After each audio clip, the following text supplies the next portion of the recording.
Let's see our first example with radical functions. So find the domain and range of radical function. As we said, we never take the square root of a negative number because it results in an undefined or imaginary value. Okay, so that's why we say that x has to be strictly bigger or equal to 0. Okay, so the domain is from 0 included to plus infinity. Okay, and this is the graph for that. So it starts from 0.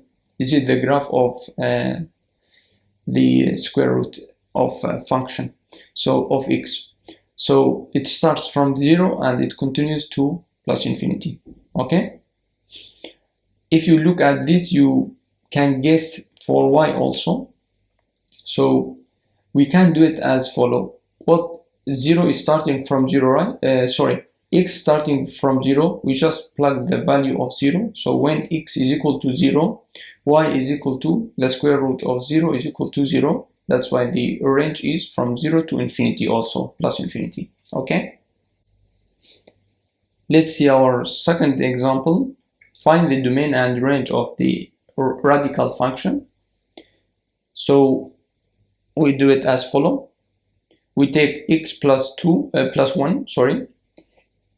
x plus 1 has to be always bigger or equal to 0. Okay, this leads, we just take 1 to the other side. X is bigger or equal to minus 1. Okay, so the domain is from minus 1 to plus infinity, and this is the graph for that. Then we just plug the value of of x. It is starting from minus 1. So minus 1, we say f of minus 1 is equal to, so the square root of x is minus 1. So minus 1 plus 1 is equal to 0. The range also starts from 0 to plus infinity. And if you read it graphically also, the domain starting from minus 1, meaning this is x-axis and this is minus 1, and it continues to plus infinity, and this is the range always here. So you see it is starting from 0 here, so from 0 to plus infinity. Okay, let's see our third example. Find the domain and range of radical function. So what we do is we try to find numbers which make this equation negative, right? So x squared minus x x squared minus x minus 6. So we take it here and we say that it is bigger or equal to 0. Okay, it cannot be negative. Then we try to find two numbers. When we multiply them, we get minus 6, and when we add them, we get minus 1. So we take x and x, then minus 3 multiplied by 2 is minus 6, minus 3 plus 2 is minus 1. Okay, then we say, we take just 3 to the other side. We say we get x is equal to 3 or x is equal to minus 2. Okay, then this is very important rule.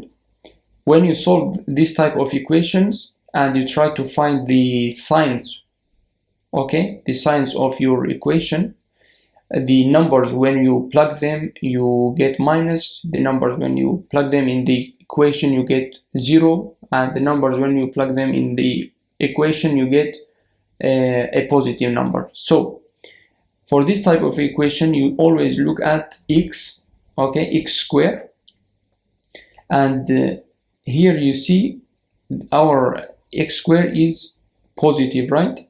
So we take the inverse or the opposite sign of x squared is minus. Okay, between the two roots we found here is minus 2, here is 3. So between the two roots we take a sign which is different than the sign of x squared, which is minus here. Then for numbers smaller than -2, they will take the same sign of x, positive, and the numbers which are bigger than 3, okay, they will take also the sign of x squared, which are positive, okay. And this means that we will take numbers which are positive until -2, because -2, if you plug it here, you will get 0, and here we don't take them from -2 to 3, and here we will take them, okay, because they are positive. That's why the domain is from -infinity to -2 included, union from 3 included to +infinity, okay. And this is the graph for that. You see, it is from -2 to infinity, from -infinity to -2, and from 3 to +infinity, and those numbers here are excluded, okay. Coming to the range, we just saw that x starts, the roots of x are -2 and 3. If you plug -2 in the equation and you calculate it, just -2 in the equation, -2 squared minus -2 minus 6, you get 0. From the graph also you see that the range starts from 0 to +infinity to infinity, okay.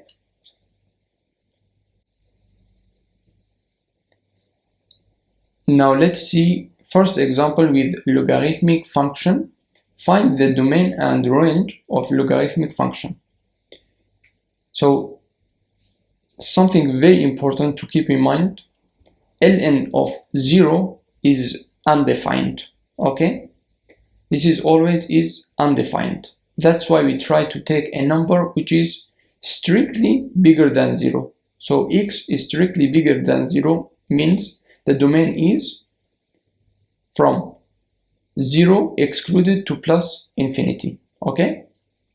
And this is the graph for that. It comes from infinity and until 1 it goes to infinity, okay. But 0 is excluded here for x axis. Now for coming to the range you see it is coming from -infinity and it continues to +infinity.